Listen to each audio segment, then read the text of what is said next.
नमस्कार। आज हम पढ़ेंगे कक्षा 8 गणित की प्रश्नावली 9.2 के प्रश्न संख्या 3 को। चलिए आज की क्लास को स्टार्ट करते हैं। उससे पहले आप इस वीडियो को लाइक, चैनल को सब्सक्राइब जरूर करिएगा। तो देखिएगा प्रश्न संख्या 3 में कहा जरा एक ऐसे घन की भुजा ज्ञात कीजिए जिसका पृष्ठीय क्षेत्रफल 600 सेंटीमीटर स्क्वायर है। देखिएगा साथियों, यह प्रश्न आपके बहुत ही ज़्यादा सरल है। आइएगा बिल्कुल सिंपल तरीके से अब हम इस प्रश्न को सॉल्व करते हैं। तो सबसे पहले यहाँ पे हम लिखेंगे हल। अब जो आपको प्रश्न के अंदर दिया गया है उसको सबसे पहले आपको लिख देना है। तो यहाँ पे हम लिखेंगे दिया है। बताइए प्रश्न के अंदर आपको क्या दे रखा है। तो यहाँ पे देखो प्रश्न के अंदर आपको घन का पृष्ठीय क्षेत्रफल 600 सेंटीमीटर स्क्वायर दिए गए। तो यहाँ पे हम लिखेंगे घन का पृष्ठीय क्षेत्रफल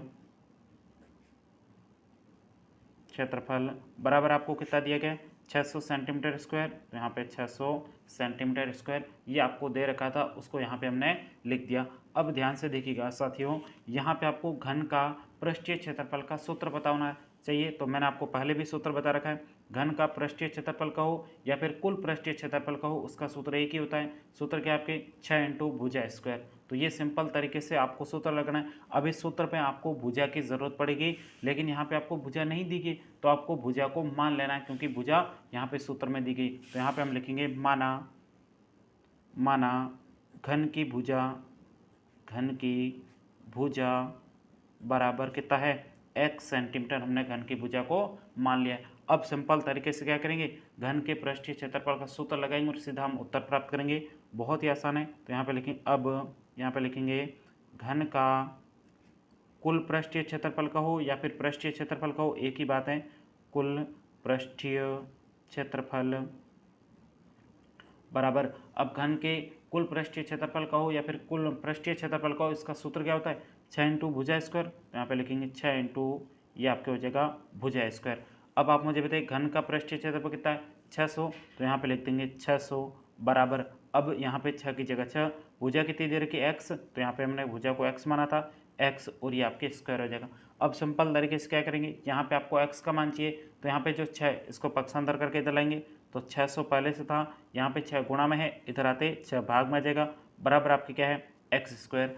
अब देखिएगा यहाँ पे 600 में आपके 6 का भाग देंगे कितना आ जाएगा 100। तो यहाँ पे 100 बराबर यहाँ पे आपके एक्स स्क्वायर है। अब यहाँ पे आपको क्या करना है, एक्स का मान चाहिए यानी भुजा का मान चाहिए। तो यहाँ पे स्क्वायर हटाना है। तो स्क्वायर किस प्रकार से हटेगा, इससे पहले भी मैं आपको बता चुका हूँ। आपको क्या करना है, दोनों पक्षों का क्या करना है, वर्गमूल करना है। तो यहाँ पे लिखेंगे दोनों पक्षों का वर्गमूल करने पर चलिए वर्गमूल करते हैं। तो यहाँ पे 100 लिखेंगे, 100 के ऊपर ये वर्गमूल का चिन्ह, और यहाँ पे एक्स स्क्वायर है, इसके ऊपर भी क्या आ जाएगा वर्गमूल का चिन्ह आ जाएगा। दोनों पक्षों का वर्गमूल करेंगे। अब ध्यान से देखो, ये आपके स्क्वायर और वर्गमूल का चिन्ह कट जाएगा, तो शेष आपके क्या बचा एक्स बचा। यहाँ पे देखो 100 का आपको क्या निकालना है, वर्गमूल निकालना है। यदि आपको वर्गमूल नहीं निकालना है तो वर्गमूल निकालने की वो दो विधि है। आपको पहले भाग विधि से बता रखा है, और भाग विधि से नहीं तो अभाज्य गुणनखंड से कर लो। इस प्रकार 100 लिखो, 2 का भाग 2 50 बार, फिर आपके 2 का भाग 25 बार, फिर देखो कि 25 में 5 का भाग, 5 में 5 का भाग जाएगा। तो बताओ 2 2 के कितने जोड़े बने। तो यहाँ पे 2 का एक जोड़ा बना, 2 ले लो। यहाँ पे 5 का एक जोड़ा बना, एक 5 ले लो। 2 गुणा 5 करेंगे कितना जाए 10 आ जाएगा। तो यहाँ पे 100 का वर्गमूल कितना होता है 10 होता है। तो यहाँ पे लिख देंगे 10। तो यहाँ पे ये आपको वर्ग की भुजा पूछी गई थी। भुजा कितनी है सेंटीमीटर में दे रखी थी, तो भुजा आपकी कितनी है 10 सेंटीमीटर है। यहीं तक कि आपको इस प्रश्न का उत्तर निकालना था। अब यहाँ पे सिर्फ आपको एक लाइन लिखनी है। तो यहाँ पे लिखेंगे अतः घन की भुजा कितनी है 10 सेंटीमीटर है।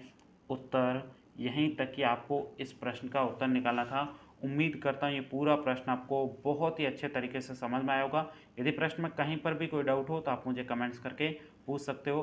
अब हम मिलेंगे अगले प्रश्न के साथ अगली क्लास में, तब तक के लिए जय हिंद जय भारत।